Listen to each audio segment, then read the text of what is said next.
এইবারে বাম কংগ্রেস জোট হয়নি 2026-এর বিধানসভা ভোটের আগে, এই নিয়ে আমরা কথাও বলেছি, কিন্তু এখন যা বর্তমানে অবস্থা, বামফ্রন্টের যে কঙ্কালসার চেহারাটা সেটা বাইরে বেরিয়ে আসছে। প্রতিকুর রহমানের একাধিক অভিযোগ মোহাম্মদ সেলিমের বিরুদ্ধে। এই মুহূর্তে সুমনদা রয়েছে। দাদা, এই যে প্রতিকুর রহমান একাধিক অভিযোগ করছে শুধুমাত্র মোহাম্মদ সেলিমের বিরুদ্ধে, এবং দেখা যাচ্ছে যে একটা ভঙ্গুর অংশ বাইরে বেরিয়ে এসেছে, তাই জন্য কি এবারে আপনারা জোট করলেন না?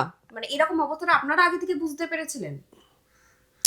দেখুন, প্রতিকূলরা কি বলছে বা সিপিএমের ইয়াং জেনারেশন কি বলছে সেটা তো ওদের অভ্যন্তরীণ ব্যাপার।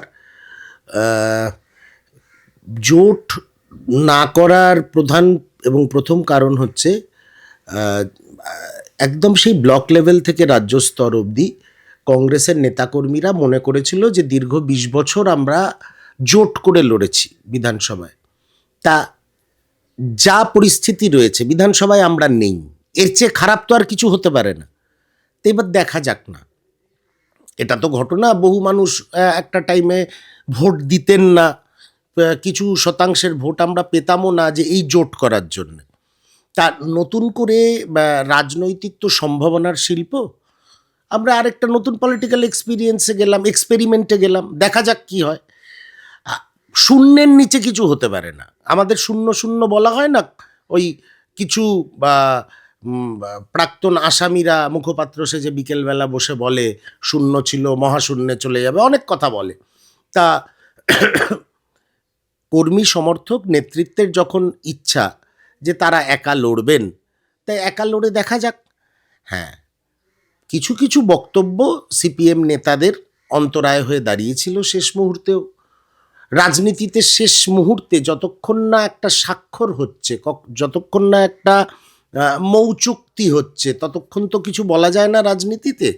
তারপর দেখলাম যে ওনাদের রাজ্য সম্পাদক মোহাম্মদ সেলিম কখনো বলছেন তৃণমূলের প্রতি দুর্বল, কখনো বলছেন তৃণমূলকে ফিলার্স পাঠিয়েছে কয়েকটা সিটের জন্যে, আরেকজন বামফ্রন্টের নেতা বলছেন বোধহয় পয়সার বিনিময়ে টিকিট বিক্রি করতে চায় তাই একা লড়বে। এইসব কথাগুলো তো নিশ্চয়ই একটা নেগেটিভ ইম্প্যাক্ট থাকে, কিন্তু সবচেয়ে বড় কথা হচ্ছে গ্রাসরুট লেভেল থেকে নেতা কর্মীদের এটাই এবার ইচ্ছা ছিল যে আমরা এবার একা লড়ব। কংগ্রেসের পতাকাটা 294টা আসনেই মানুষ দেখতে পাক, কারণ এটা জাতীয় কংগ্রেস 150 বছরের পুরনো একটা রাজনৈতিক দল। সেই জন্য আমরা স্বইচ্ছায় একা লড়তে গেছি, কর্মী এবং সমর্থক এবং নেতৃত্বের ইচ্ছাতে কংগ্রেস এই সিদ্ধান্ত নিয়েছে এবং তাতে সর্বভারতীয় কংগ্রেস নেতৃত্ব শিলমোহর দিয়েছে।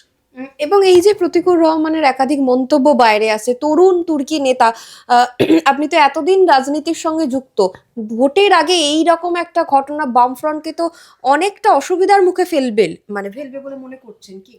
বামফ্রন্টের একটা সমস্যা হচ্ছে ওরা খুব আত্ম অহমিকাতে ভোগে। যে কোনো আপনি বামপন্থী কর্মী নেতা সমর্থকদের সঙ্গে কথা বলে দেখবেন যে ওনারা যেটা বোঝেন সেটাই শেষ বোঝা, তার ওপরে কিছু হতে পারে না পৃথিবীতে। তা এই এফেক্টটা তো ওদের নেতাকর্মীদের ওপরেও পড়ে। এখন তো শুধু প্রতিকূল না, শুনছি দীপশিতা, সৃজন, এদের নিয়েও নানা রকমের আলোচনা হচ্ছে। দেখুন, এগুলো ওদের অভ্যন্তরীণ ব্যাপার, আমাদের মন্তব্য করা উচিত না। তবে প্রতিটি রাজনৈতিক কর্মীর, আমি পয়েন্ট টু বি নোটেড, প্রতিটি রাজনৈতিক কর্মীর অধিকার আছে নিজের বক্তব্যকে রেকর্ড করানোর। প্রতিটি রাজনৈতিক কর্মীর অধিকার আছে দল কোনো ভুল সিদ্ধান্ত নিলে সেটা আঙুল দিয়ে দেখিয়ে দেওয়া, অবশ্যই পার্টি ফোরামের মধ্যে। আর জানেন তো, প্রশ্নাতীত আনুগত্য অনেক সময় নিজের রাজনৈতিক সত্তাকেও আক্রমণ করে ফেলে। তা হয়তো প্রতিকূলের সঙ্গে এমন কিছু দল করেছিল যে প্রতিকূল আজকে মুখ খুলতে বাধ্য হয়েছে। তা সত্ত্বেও আমি বলবো এটা দলের অভ্যন্তরীণ ব্যাপার, দল নিশ্চয়ই সিদ্ধান্ত নেবেন। আর প্রতিকূলের স্বাধীনতা আছে তো নিজের সিদ্ধান্ত নিজে নেওয়ার। সে তো দীপশিতাও অনেকগুলো সংবাদ মাধ্যমে বলেছেন যে উনি এখনও পার্টি মেম্বারশিপ রিনিউ করাননি, এখনও 1.5 মাস টাইম আছে, তার জন্য দিল্লি যেতে হবে, এরম আছে। সৃজনেরও অ্যাক্টিভিটি খুব কম ইদানিং দেখা যাচ্ছে বিগত 6 মাস ধরে। তা এটা নিয়ে আমি অবাক হই না। আর সিপিএমের তো ভোট শতাংশ কমেছে, অনেকভাবেই কমে গেছে। মানুষ 34 বছরের বাম শাসন, এগুলো নিয়ে কিছু কিছু মানুষের, বহু অংশের মানুষের রিজার্ভেশন রয়েছে। তার মানে এই নয় যে তৃণমূল কংগ্রেস খুব ভালো, মানে সিপিএম ছেড়ে তৃণমূলে চলে গেল আর সে মহাপুরুষ হয়ে গেল, সিপিএম খুব খারাপ হয়ে গেল, এটাও আমি মনে করি না। কারণ তৃণমূল কংগ্রেস কী দল আমরা সবাই জানি। ওটা তো একটা দল নয়, ওটা একটা পলিটিক্যাল গ্যাং। তা প্রতিকূল যদি একটা পন্থা ছেড়ে গ্যাং ওয়ারের মধ্যে নিজেকে সামিল করে, সেটা তার সিদ্ধান্ত, এই বিষয়ে আমার কিছু বলার নেই। তবে আলোচনা চলছে, অনেকেই সংবাদ মাধ্যমেই দেখছি, আমার সঙ্গে তো আর কেউ আলোচনা করতে আসবে না, অনেকেই, অনেকগুলো ইয়াং ফেস মানে যুব নেতৃত্বকে দেখছি যে তাদের নিয়ে চর্চা চলছে যে তারা ভবিষ্যতে কমিউনিস্ট পার্টি অফ ইন্ডিয়া মার্কসিস্টের স্ট্রাকচারের মধ্যে থাকবেন কি থাকবেন না, এটা তো একটা আলোচনা হচ্ছেই।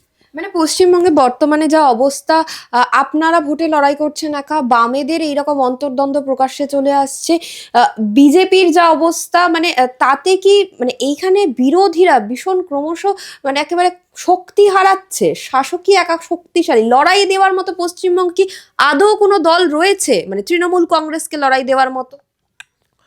দেখুন, ভারতীয় জনতা পার্টির কেন্দ্রীয় নেতৃত্ব ভারতীয় জনতা পার্টিকে অপদার্থ মনে করে। কারণ ৭৭ জন বিধায়ক এবং ১৮ জন সাংসদ, পরে ১২ জন সাংসদ থাকা সত্ত্বেও ভারতীয় জনতা পার্টি মানুষের কাছে পৌঁছতে পারল না। বিধায়করা বাড়ির থেকে বেরোয় নিজের বড় গাড়িতে ওঠে, আরেকটা বড় গাড়িতে কেন্দ্রীয় বাহিনী বসে থাকে, সেই নিয়ে তারা পালিয়ে যায়, আবার রাত্রিবেলা বাড়ি ঢোকে। এই হচ্ছে ওদের বিধায়কদের পারফরমেন্স। সেম পারফরমেন্স হচ্ছে সাংসদদেরও। মানুষের সঙ্গে, মাটির সঙ্গে কোনো যোগাযোগ নেই। সিপিএম, তাহলে বিজেপির প্রশ্নই আর ওঠে না।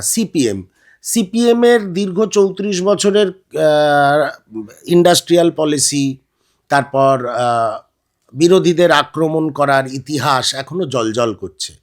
বহু পরিবার, হাজার হাজার পরিবার আছে যারা সিপিএম বা বামফ্রন্টের হাতে আক্রান্ত রাজনৈতিকভাবে, তারা বিরোধিতা করছে। সেই ভোটগুলো সব ট্রান্সফার হয়ে গেছে হয় তৃণমূল কংগ্রেস বা বিজেপিতে। এটা হচ্ছে দ্বিতীয় কথা। তৃতীয়, আর কোনো রাজনৈতিক দল জাতীয় কংগ্রেস ছাড়া আমি দেখতে পাচ্ছি না যে আজকের দিনে স্বচ্ছ ভাবমূর্তি নিয়ে তৃণমূল কংগ্রেসের বিরুদ্ধে গলার আওয়াজ তুলবে। একমাত্র জাতীয় কংগ্রেসই ঠিকঠাক জায়গায় আছে, যারা এই দুর্বৃত্তায়নে তৃণমূল সরকারের বিরুদ্ধে লড়াই করতে পারে আগামী দিনে। এবং আমি মনে করি আগামী দিন জাতীয় কংগ্রেস, আপনারা দেখতে পাবেন ২০২৬ সালে জাতীয় কংগ্রেসের নেতৃত্বে এক নতুন রাজনৈতিক সমীকরণ বাংলার মানুষ উপহার পাবে।